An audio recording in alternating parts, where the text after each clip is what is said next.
Welcome to this edition of Let's Chat America with your radio host, the Reverend Dr. L. Ronald Durham. This weekly program opens the phone lines for you to call in live and share your questions or comments. On this program, we discuss the latest news and opinions of things that may affect the lives of those here in Daytona Beach and the nation. So join Dr. Durham for today's program. The following show is a sponsor of Joy 106.3.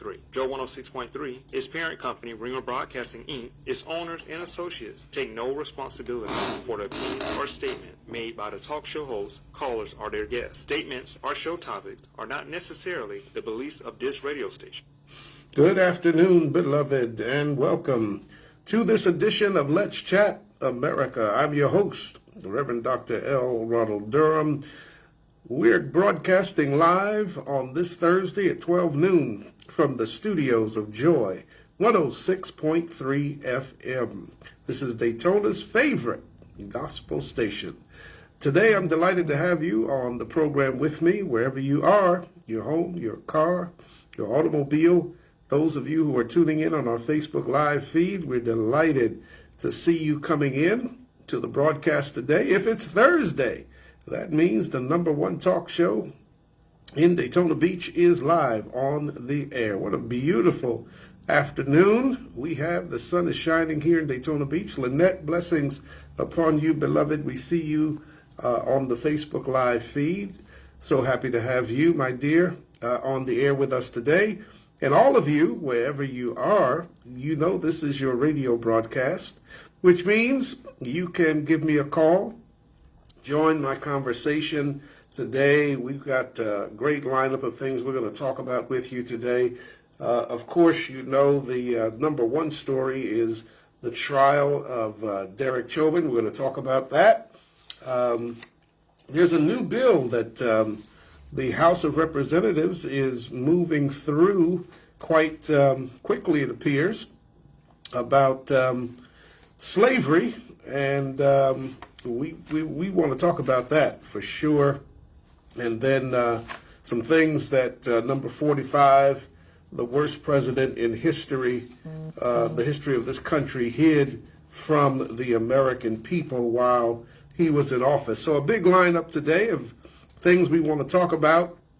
Whatever's on your heart, whatever's on your mind, it is open mic Thursday. You can call me and we can chat, because this is Let's Chat America. The number to call is 386-868-0635.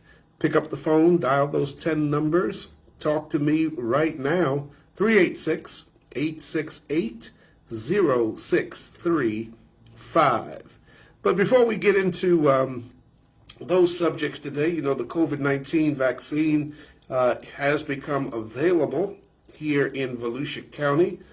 And we want to give you a location that is coming up on Tuesday, April the 20th. So that will be next week, Tuesday, April the 20th. There will be free COVID-19 vaccines given at the Yvonne Scarlett Golden Community Center. That's right here in Daytona Beach. That's at 1000 Vine Street. Here in Daytona Beach, Florida. That's right off of Mason Avenue, 1000 Vine Street, Yvonne Scarlett Golden Community Center, Tuesday, April the 20th. The vaccines will be from 1:30 in the afternoon until 7 p.m. in the evening. Now, this is free. Carolyn, we see you on the Facebook Live feed. Thank you, beloved, for being on the program today. This is a free vaccine, Tuesday, April 20th. Starting at 1:30, no appointment is necessary. No appointment needed. Kristen, we see you on the Facebook Live feed as well. Thank you for putting the link for the Pfizer vaccine next week, also on the Facebook Live feed.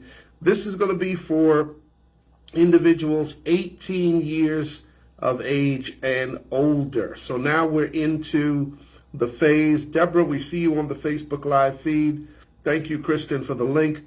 Now we're into the phase of the vaccine where adults starting at age 18 all the way up to 118 you're now able to get the vaccine absolutely free. Don't miss this. The sponsor is Family Health Source. We want to thank them for the putting this together. And the city of Daytona Beach, of course, is always supportive of these free vaccinations that are going on around Daytona Beach and throughout the county. And Kristen, you're right. These vaccines are going very quickly. So if you want to get the vaccine, you've got to get up, get out, get the vaccine. No appointment. Just show up. Tuesday, April the 20th, from 1:30 in the afternoon until 7 o'clock in the evening. You do have to have a photo ID.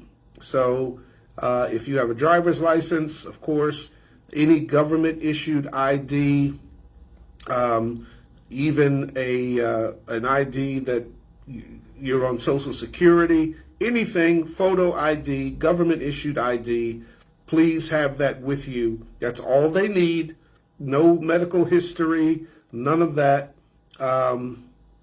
And Kristen is telling us that teenagers 16 and 17 with your parent or guardian permission can get the Pfizer vaccine. So a lot of these vaccinations are coming. We got to get to herd immunity. Barbara is in line right now, ready to get her second Moderna shot in West Virginia. First shot went smoothly, but this time she says it's different, not as organized. Well, sometimes that happens, but get that shot. If it's the 2-shot vaccine, get both shots to give you that security that all of us need so that we can get back out, take off these masks, have the kind of social gatherings that we love to have, go to church with everybody in church together, instead of in the parking lot or watching on a computer screen or your phone. You'll be in the building. That's what we want. We want to get back into these places that we love to go to. Church at the top of the list for me, and then other places like ballparks and museums, places we gather all the time. So get your vaccine Tuesday, April 20th, 1:30 to 7 o'clock. No appointment necessary. 18 and up. The Yvonne Scarlett Golden Community Center, 1000 Vine Street, here in the city gorgeous Daytona Beach, Florida. Again, thank you, Family Health Source, for this vaccine. If you want to give me a call, pick up the phone. 10 numbers is all you need. It's open mic Thursday, whatever you want to talk about. We're going to talk about a couple of things today. And you can join my conversation by calling me. The number is 386-868-0635, 386-868-0635. Those on Facebook Live, put a question or a comment there. We'll make sure we try to get it on the air for you as well. 3 things are on our agenda to talk about today. Of course, Derek Chauvin, we're going to talk about that a little bit. And then we are going to talk about Duane Wright, killed just a few days ago, right there in Minneapolis, Minnesota. Unbelievable that this young man was killed. We'll talk about that a little bit. And then the reparations that the House of Representatives have brought up as it relates to slavery. This is a major bill moving through the House of Representatives. We're going to chat about that. And the Trump administration, number 45, I mentioned his name by accident, forgive me. Number 45, his administration, the most corrupt president in the history of the United States. We're going to talk about how his administration helped to block virus CDC reports from coming to the public. Just unbelievable. And yeah, you're right, Kristen. I mentioned his name. I have to put $1 into the curse jar. I've got a curse jar. When I mention his name by accident, I have to put $1 bill in the curse jar for mentioning number 45's name, because I don't want to mention his name ever again. He is nobody but 45. And even that is dubious, because Russia helped him win the election. There should be no number 45. Biden should be number 45 instead of number 46 if I had my way. But thank you, Kristen, for reminding me. $1 goes in the curse jar, and I'll put that in today. I'll have enough money to buy an ice cream pop pretty soon. 386-868-0635. 386-868-0635. So let's talk about Derek Chauvin. Beloved. His trial is winding down. As a matter of fact, today may be the last day of formal testimony. The prosecution wrapped up a couple of days ago. The defense has come in with a couple of what they call so-called experts that they brought to the stand to try to refute what the prosecution brought forward. And if you've been watching the trial, you know that this prosecution team has been really, really good. They have crossed their T's, dotted their I's. Their experts have been right on point, and they've brought in not just experts in the field of medicine, but they have torn down the blue wall. I don't think I've ever, in fact, I know I haven't. I have not seen a trial of a police officer with so many other fellow officers testifying that the person on trial did not follow police policy, did not follow best practices, was just out there doing what he wanted to do instead of serving the community and serving the public as he should have. You know, police officers have a responsibility to serve the public and to protect the public. Just because an individual is under suspicion of a crime, just because an individual is being taken into custody, does not mean that a police officer can do whatever they want with the physical body of that individual. They have a responsibility to ensure, of course, their own safety. They want to go home at the end of their shift, like everyone wants to go home when the day is done.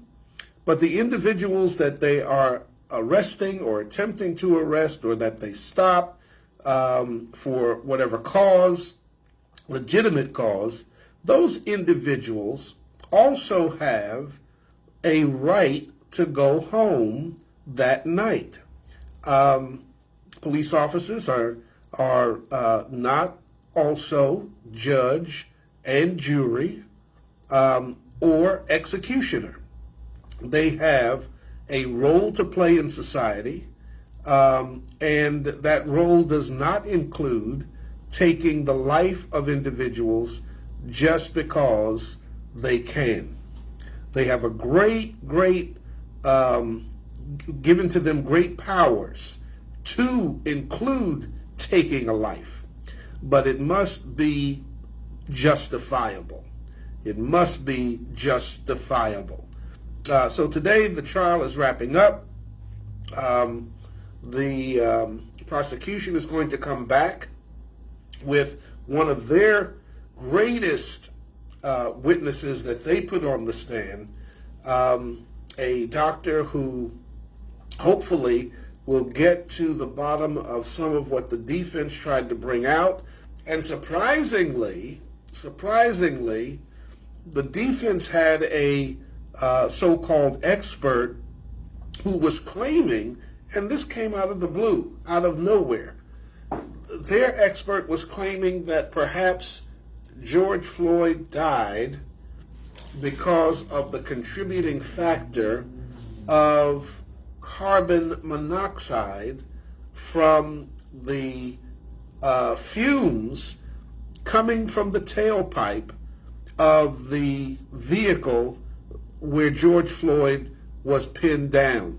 Now that was totally out of left field, totally out of the blue, and without any corroborating evidence to the fact that they presented, that I saw anyway, stating that they had run a medical test to that fact, or anything in the way of substantial, irrefutable proof.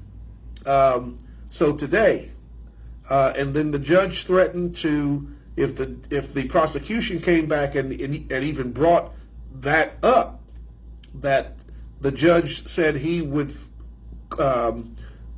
declare a mistrial, which is unfathomable to me, because the defense brought it up in their direct questioning of their own witness.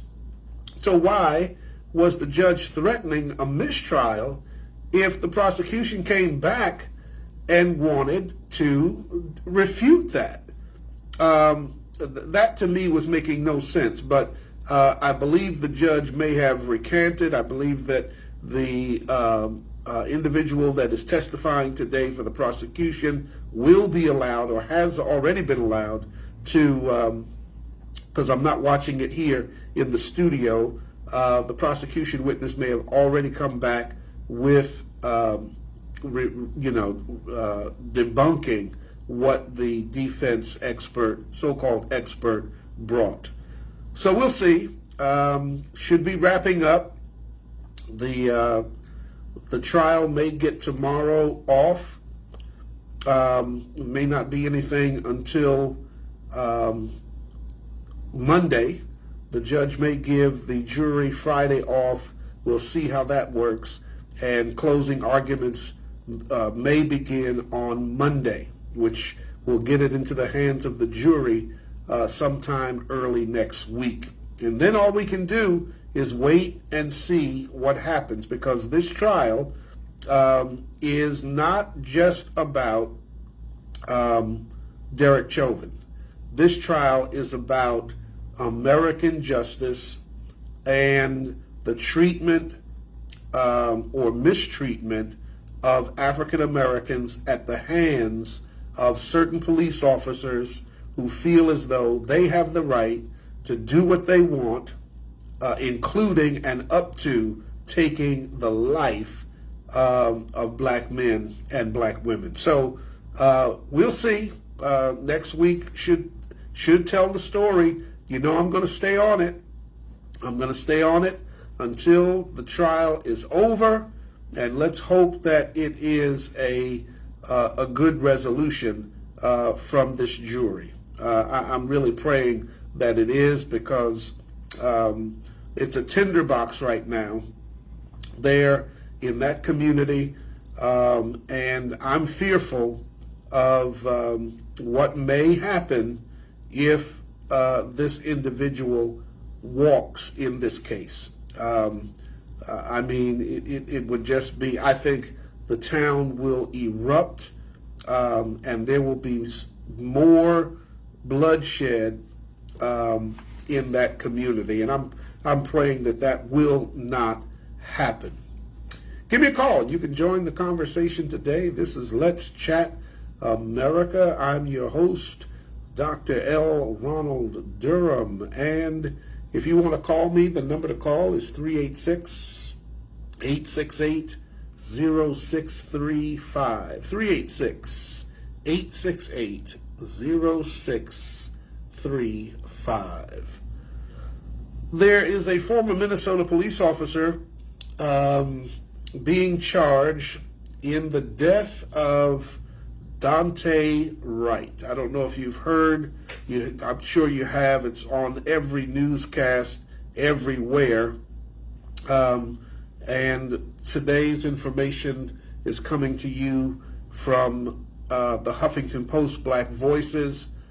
And another Minnesota area police officer was arrested on yesterday, after she shot and killed Duane Wright, just 20 years old.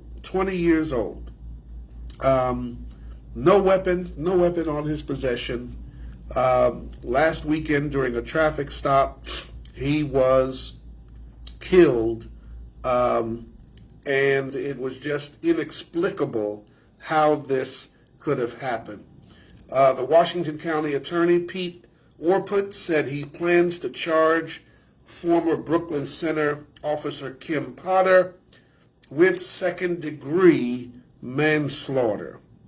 Now, of course, the community there in Brooklyn Center, they've been protesting the last couple of nights.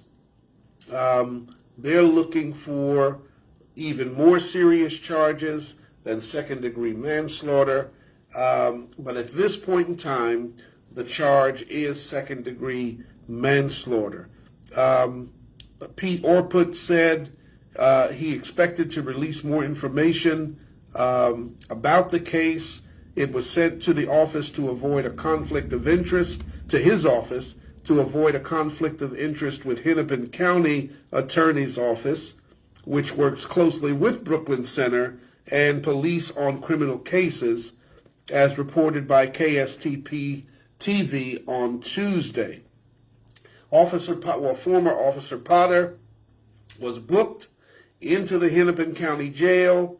Potter is the one who fatally shot Mr. Wright on Sunday after pulling him over for a traffic violation.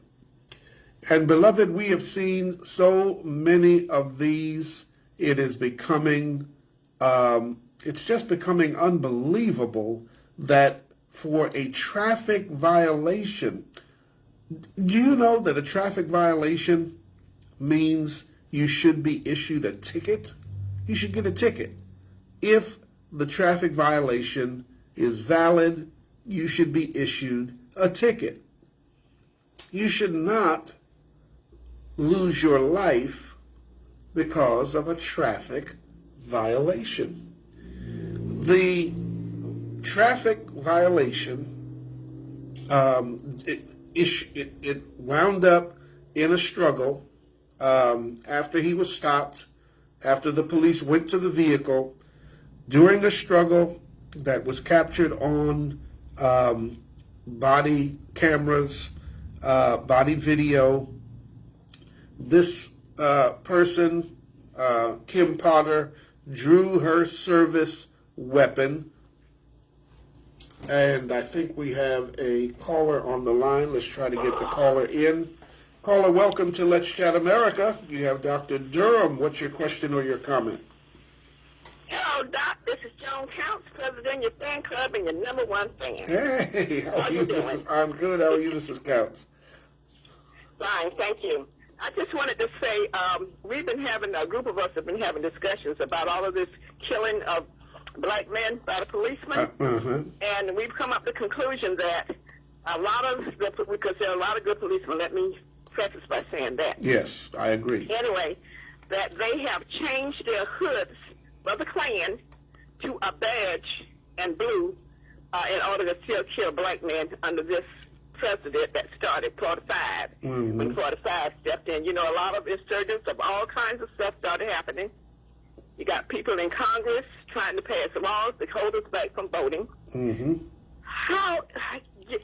can you try to pass a bill to prevent people from getting water and snacks while they're standing in those long lines? It's unbelievable. It is unbelievable, but we're going to have to fight. We're going to have to get together and fight, and we're going to have to vote. I hope this makes people really get out and really vote in between presidential elections and any other time, and get these people out of office and put the people in office that need to be in there, because they're supposed to be for us. Yeah, yep. For us. That's right. So that's what I wanted to say. Well, and you thank take you. care and squeeze more for me. All right. Thank you, dear. Appreciate it so much. Keep listening. Okay, love you. Love you too. Bye-bye. Bye-bye. Bye-bye. All right. That's all you have to do. Pick up the phone. Join the conversation with me today here on Let's Chat America. That number to call is 386-868-0635. That's the number. Pick up the phone, 386-868-0635. Thank you to Miss Joan, my number one fan. All of you, love all of you who listen each and every week. Let's see if we can get a second caller on the line. Welcome to Let's Chat America. What's your question or your comment? Hi, Doctor. Good afternoon. Hi, how are you? I'm good. I found out about the video. That's all I say for me. I want to thank you all for the presentation, and we can ask about the people about the conversation with the players. That you all have. I want to speak on about traffic. Something that. Can you do me a favor? Just turn down your volume on your radio or whatever you listen to. Yes. Okay, I got it. I because I was driving. I want to speak on that. I don't understand. What if it was, the way I see it, what if it was in the shoe was on the other foot? What if it was the officer on the ground and Floyd was the officer? Yeah. I wonder how would that turn out? Right. Yeah, I mean, you're right. They try to say it's not a race situation, but like with the other killing with the young man that just got killed. Okay, if this officer has been on the force for 26 years, how does she not know the difference between a taser and a gun? Right. Right. If she's left-handed, her gun would be on the left side. The taser would be on the right side. Yeah. If she's right-handed, the gun goes on the right side. So how does she not know that? Right. That's right. And she's if it was their child? Yeah, she's supposed to be an officer who was training young officers, and if she's training them, and this is what she did, then their training is not what it needs to be. No, she was training them to kill black people. That's what she was doing. Yeah, unfortunately. And that's not acceptable. And I'm afraid that if with the case that's going on now, there's going to be a huge riot if this man don't get these charges. Yeah. If this officer don't get those charges. Yeah. It's going to be, America's not the same anymore. I'm afraid because I have a teenager grandson. I have two boys. I have cousins. You know, and you can be in the car and make the wrong turn. I mean, you can make the wrong move, and the first thing they're going to say, you got a weapon on you. Right. I've never been pulled before, but I was coming home one night, and the type of car that I ride is a sports car. They call them sliders. Two-door Nissan. My windows have normal tint on it. This street coming home every day that I ride on to keep from riding the highway, 25 miles per hour, so I know the limit, the speed limit. I'm coming through, and I guess by being dark and it was late, I stopped at the stop sign, and stopped. And then at the speed bump, then I started the other stop sign, and I looked in my rearview mirror, and I see this car coming up on me real fast. Before I can turn into the entrance to where I live, the light goes on. So mine, at the time, now I have my window fixed, but at the time my left window wouldn't come down. I waited till the officer got out the car, and I put my foot to open door. I said, don't shoot or tase me. My left window don't come down. It's sad that I would have to say that. And then once I opened my door, he looked, it was like shot. There was a guy riding in this. I said, "Man, that's why I'm being stopped." He said, "Well, ma'am, I stopped you because you ran the stop sign back there." I said, "No, I didn't. You ran the stop sign coming behind me." Okay. I said, "You didn't see the red car at least 40 miles per hour? You didn't see the white car that when it was my time to go pull right out in front of me, I had no choice but to stay stopped. So you ran the stop sign." I said, "Why can't I give you a ticket?" Right. So he couldn't do number laugh. He ran my license and stuff and came back. He wanted to discuss it with me because I'm He wanted to discuss it with me about a motorcycle. I still don't understand why you actually stopped me, because you thought I was a young black man. Out his car, and the way you zoomed up on me, you thought I was going to speed off. Because I see a lot of officers now in Daytona, I could be driving these cars up on these cars to see if they're going to take off on them. The high speed. They're high speed through the neighborhoods and they're not supposed to. I don't understand it. I mean, racism, it needs to just go away. Yeah, we have to be very, very careful. Yeah. And I agree with the elder lady that was just on the line a few minutes ago. Everyone, if you're eligible, get out and vote. Yes. That's the only way we're going to make a change. You got to get out and vote. And then another thing, I wonder if a lot of officers that join our Antifas. You see their Antifas that's coming on to start stuff in certain cities? Well, do something, it makes you wonder. It does make you wonder sometimes. And I'm hoping that that's not the case. But the majority of officers are good. They're fair. There's a lot of them. But you got one or two sometimes that just make everything look bad for the others. That's what's so horrible sometimes. But we just have to stay safe, do the things we have to do, be careful, watch every move that we make. If a police officer pulls you over, make sure you're following whatever the directions are. Follow those directions, and keep your hands where they can see them. Because that's always what they use as an excuse sometimes. Well, couldn't see the person's hands, so I was afraid, and so we have to do everything we can do to take away all of those excuses. And I say thank God for Facebook, because I see a lot of people go live when they're getting ready to get pulled over. Yeah. So it can be recorded or seen. Yeah, and they can. And I thank God for the body cameras that they have now. Yeah. Because they're saving a lot of people. And, and I tell my grandson, I got two younger grandkids, because I have 12 grandkids. It's sad when they see a police car, you better run, let's go. And hurry up, get in the car. Let's go. They might kill us. Right. I said, don't think like that. All officers are not like that. Right. That's right. That's right. And like the Atlantic High School, I had to be dropped off 2 days ago because a young lady, a man tried to kidnap her.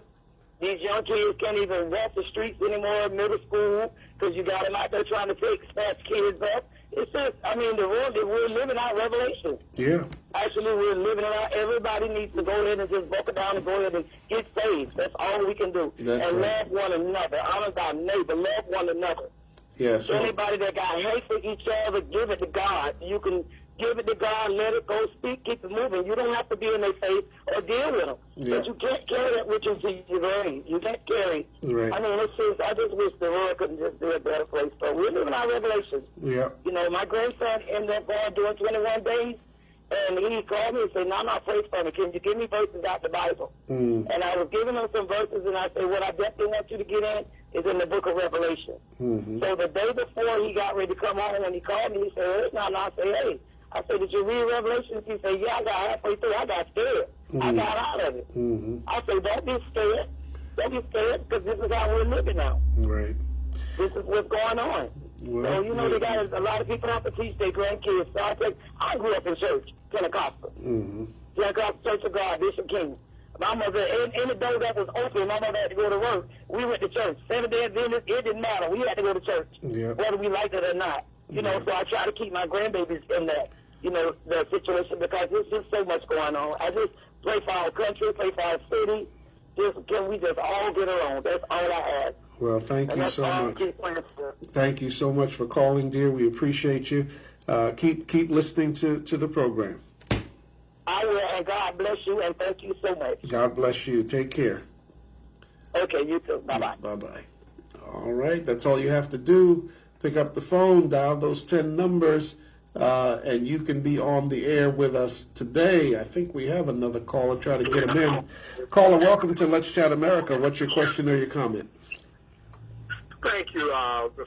I'd like to start out by saying that, yes, I agree with the young lady before me, all police officers are not bad. However, when the good ones don't condemn the bad ones, as in your society, my society, it all becomes bad.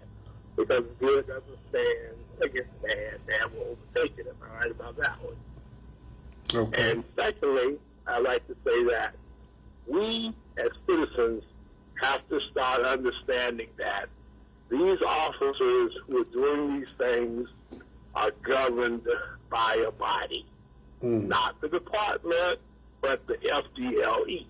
Okay. Now, we have to start looking toward the makeup of the FDLE, and that goes to a word that you used, justifiable.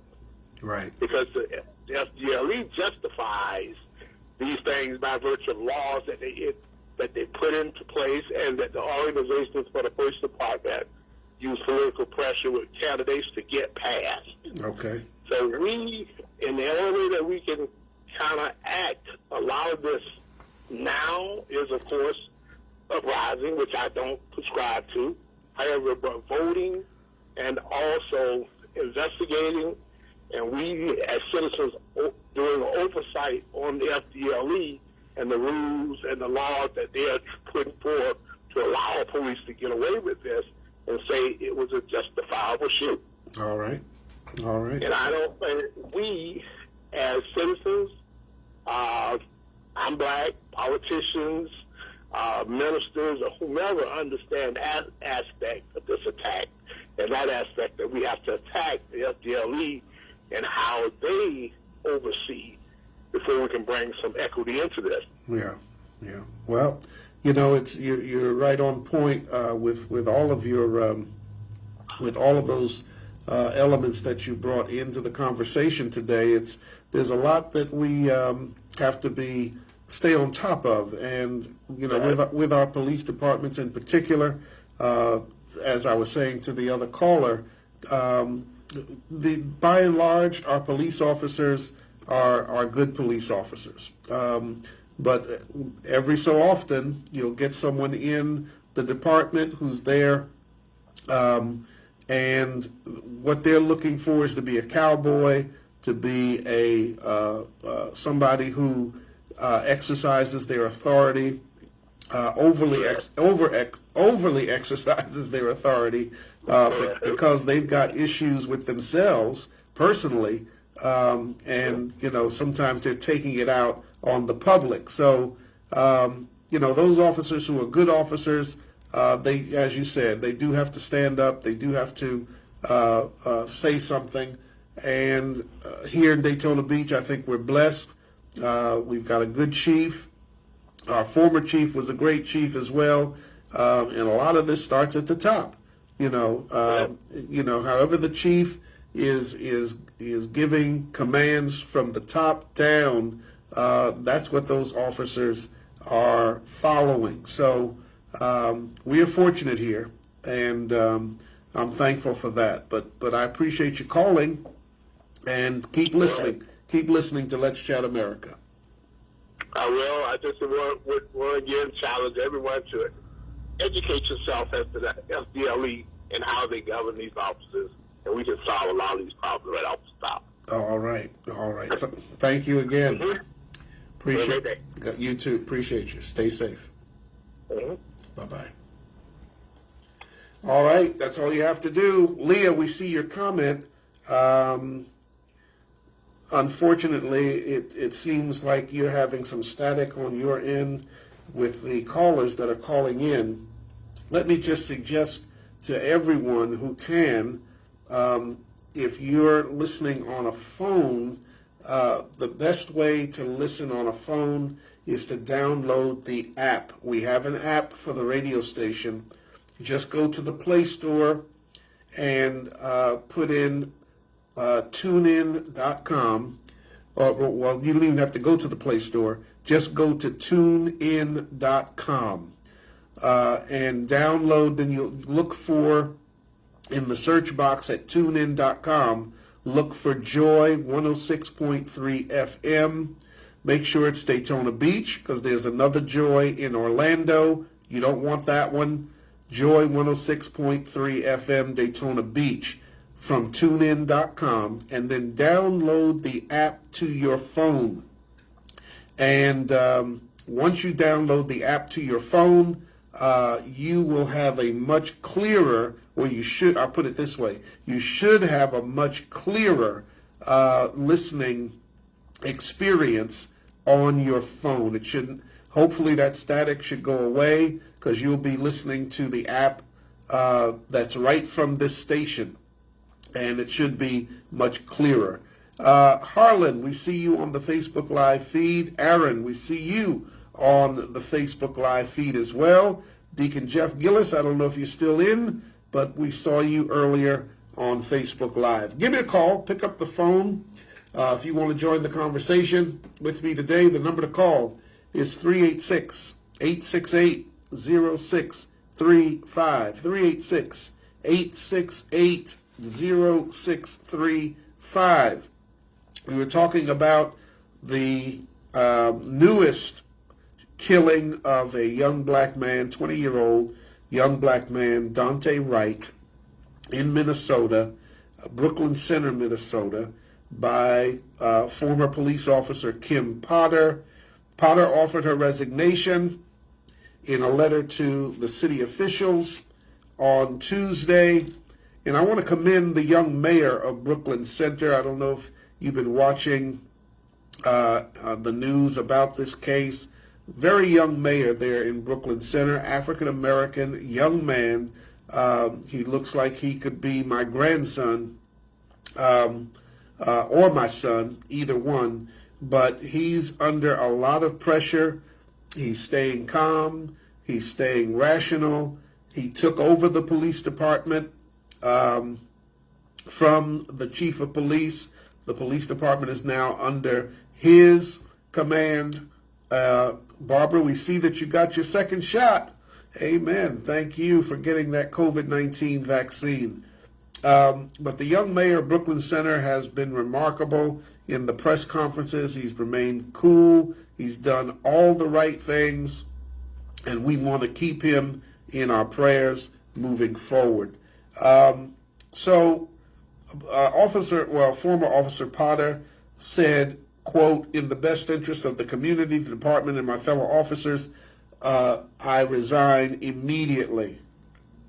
She had worked for the department for 26 years, and Brooklyn Center Police Chief Tim Gannon also stepped down on Tuesday. He said at a news conference the previous day that he thought Potter accidentally shot Wright with her firearm when she meant to use her taser. So on Monday, the Brooklyn Center City Council voted to fire the city manager, Kurt Boganay, I believe is how you pronounce that name, who was in charge of police personnel, and put the mayor, Mike Elliott, in charge of the police department. Elliott said Tuesday that he'd asked Minnesota Governor Tim Walz to reassign Wright's case to ensure transparency and to continue building trust in our community. That was a quote from the mayor. The police killing of Wright occurred while several miles away, right in downtown Minneapolis. The trial is going on for the former police officer Derek Chauvin. He was charged in May of 2020 with the death of George Floyd. Wright's death has kindled protests, as I mentioned, against racial injustice and police brutality that flared up last summer in the case of George Floyd. You're listening to Let's Chat America here on Joy 106.3 FM. Give me a call if you want to join the conversation. The phone number is 386-868-0635. That's 386-868-0635. as reparations are being discussed, there is a bill that is moving through the House of Representatives. Let me read this question from Leah while I have it on the screen. She's asking if I know of any bills that we need to be concerned about that are being presented on the Senate floor that we need to call our representatives about. Okay. Not right now, Leah, as it relates to the Senate. The big bill that is moving right now is in the House of Representatives, and I'm getting ready to talk about that right this minute. Members of the U.S. House Judiciary Committee are taking another historic step closer to considering, the legacy of Bill H.R. 40, which is on the House floor. And on yesterday, the committee voted on the legislation that, if passed, would establish the first commission to study a case for reparations to the descendants of American slavery, as lawmakers consider the big picture of getting the government to research and gather the reparations claims. This is a big bill. This is a major bill going through the House of Representatives right now. Everybody, I want you to stay on the line. We're going to take a quick break, but don't go anywhere because I'm going to be right back. Just stay on the line. Don't go anywhere. Don't turn your radio dial. Got to take a quick break, but I'll be right back. AIGLP, Daytona Beach, Joy 106.3, PC 101 Services, located at 955 Orange Avenue, Unit 170B in Daytona Beach, specializes in individual and corporate taxes during this tax season. They also specialize in notary and credit repair services. PC 101's tax professionals can meet with you to discuss refund advance options, and e-file is also available. For more information, 386-310-8115. That's 386-310-8115. Or via email at pc101services@gmail.com. PC 101 Services in Daytona Beach for your tax, notary, and credit repair needs. Tune in to Daytona Beach Radio with your host, the Reverend Dr. L. Ronald Durham. This is the city's most exciting news and information program here on Joy 106.3 every Wednesday beginning at 12 noon. Don't miss it. Dollar Trend Incorporated, located 1236 8th Street, Daytona Beach in the Derby Plaza. This is a Dollar Plus store, and groceries are available as well. Dollar Trend Incorporated is open from 9 a.m. to 11 p.m. 7 days a week. For more information, call 386-872-7792. That's 386-872-7792. Dollar Trend Incorporated. Dollar Trend is now selling African products. For more than 25 years, the potential for health improvement is seen with each patient that walks through our doors. Healthcare decisions don't have to be confusing. My husband and I have been coming to Allen Doctors for approximately 10 years, and we have been very happy with them, and we trust them. Island Doctors is a sponsor of Joy 106.3. Island Doctors offers a best wellness program and tours of their facilities. For more information, 877-434-4676. That's 877-434-4676 or islanddoctors.com. Special thanks and support to WAIG comes from R.J. Gaines Funeral Home, where Alexander C. Wynn III, licensed funeral director and owner. R.J. Gaines Funeral Home provides full burial services, entombment, cremation, transporting services, pre-planning arrangements, and consultations. R.J. Gaines Funeral Home is located at 804 Dr. Mary McLeod Bethune Boulevard. R.J. Gaines Funeral Home, 386-253. Welcome to this edition of Let's Chat America with your radio host, the Reverend Dr. L. Ronald Durham. This weekly program opens the phone lines for you to call in live and share your questions or comments. On this program, we discuss the latest news and opinions of things that may affect the lives of those here in Daytona Beach and the nation. So join Dr. Durham for today's program. Welcome back, beloved. We had to take a quick break, but thank you for hanging in there. All of our Facebook Live feed people who are watching us, those who are listening online. It is 50 minutes past the hour of 12 o'clock, and we were talking about a new bill that's going through the House of Representatives right now. They're discussing should Biden issue an apology for slavery. And they're also discussing reparations, meaning what compensation, if any, could the government of the United States give to the descendants of slaves in this country. And most African Americans, if you do your genealogy, most of us have some connection to slavery. Somewhere in our family tree, we have someone who was enslaved in this country. So as lawmakers are considering the big picture of getting the government, and this article that I'm sharing with you was in the Griot, one of my favorite places to go for news, thegriot.com. Lawmakers are considering getting the government to research and gather the reparations claims. This has been something going on for several decades. Whether or not there should be reparations given to the descendants of slaves. The debate is brewing on what reparations would look like once the U.S. House and Senate pass the bill and make its recommendations on what may be given to millions of African Americans and Black Americans that have been impacted by the negative effects of generational racism stemming from the enslavement of Africans over 400 years ago. This week, Human Rights Watch held a press conference on the matter with top thinkers and lawmakers who have been working on the issue.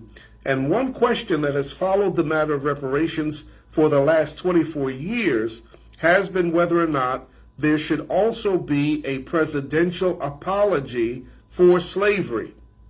We've never had that in the history of this country. No president has formally apologized to Black former whose relatives were slaves in this country.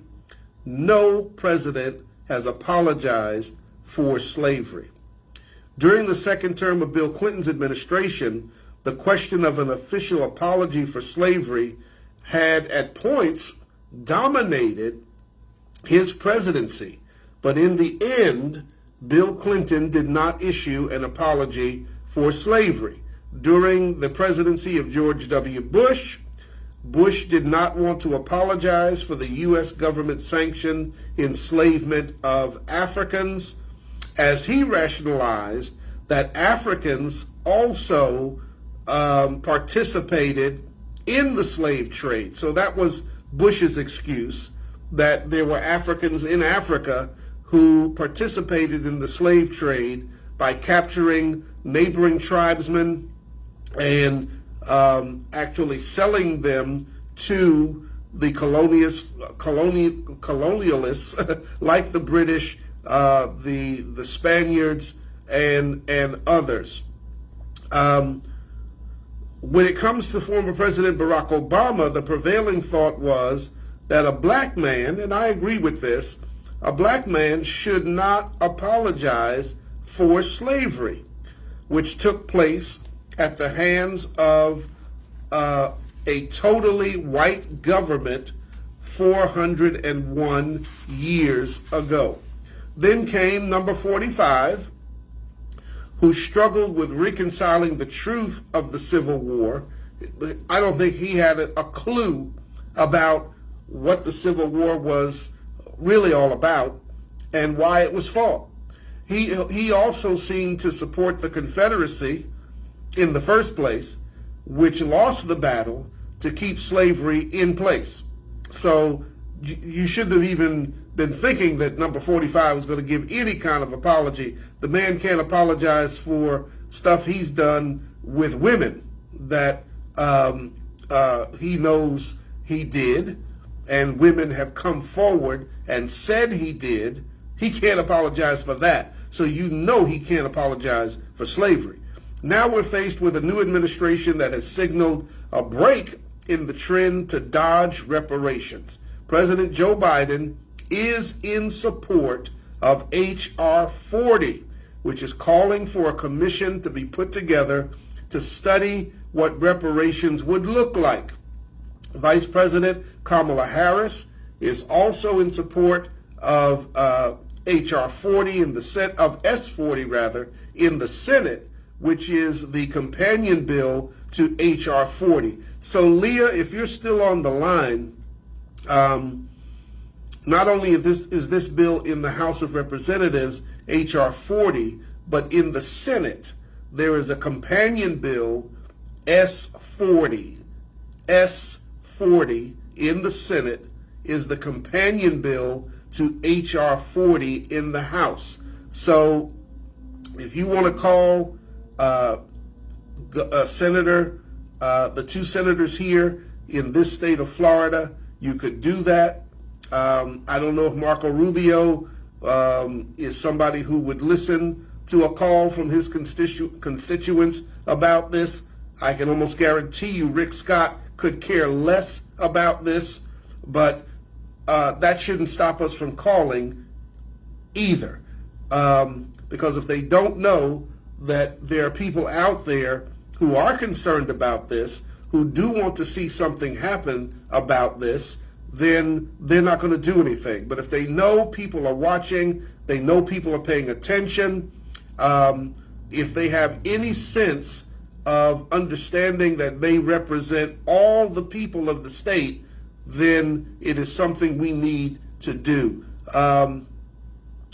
Ms. Hamilton, we see you watching us on the Facebook Live feed. Thank you so much for tuning in. So this question of reparations is something we need to keep an eye on, definitely, because it will affect millions of African Americans who have family members that were enslaved in this country.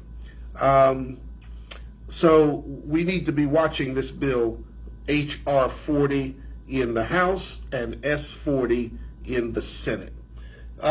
We only got a couple of minutes, but I want to touch on the fact that number 45, new report reveals emails highlighting efforts made by number 45's administration to alter the information from the Center for Disease Control and Prevention to present favorable information about the corona pandemic. According to The Hill, the House Select Subcommittee on the Coronavirus Crisis issued letters to former advisors Scott Atlas, Paul Alexander, and Stephen Hatfield. Their inquiry discovered there were some of the president's top advisors that helped suppress scientific information from the CDC to protect Trump's reputation. And beloved, this is why we have so many people in this country who are refusing to take the COVID-19 vaccine because of this misinformation, this disinformation that was coming out of the White House and the top advisors to number 45. All of this disinformation and misinformation has just deepened the resolve of some people to refuse to take the COVID-19 vaccine. And because of that, it slows the curve, it slows down getting to herd immunity, which is what we have to get to if we're going to reverse what this pandemic has brought to the world, which is isolation, which is depression in many cases, because we can't do the things that we once did. We are all mask weary, and Many of us are COVID-19 weary, and all of this, much of this, has stemmed from number 45 and his administration blocking reports of the virus from the CDC. So we've got to double up our efforts, let people know the virus vaccine, the COVID-19 vaccine is safe. You can take it. You need to take it. If it's 2 shots, get both shots so that you can get to nearly 100% protection against COVID-19. And then we can get back to doing the things that we enjoyed doing before this pandemic began. It's 1 o'clock. I've got to get out of here. Love you all. Thank you for tuning in to Let's Chat America, the #1 broadcast on Thursday in Daytona Beach, Florida. See you next time. Thanks for listening, and we hope you have enjoyed today's program here on Let's Chat America, broadcast from the world's most famous beach. To request Dr. Durham to speak at your event, please call 386-451-5114. Again, that's 386-451-5114. Tune in next Thursday, 12 noon, for another powerful program hour here on Joy 106.3 FM. WAIGLP, Daytona Beach, Joy.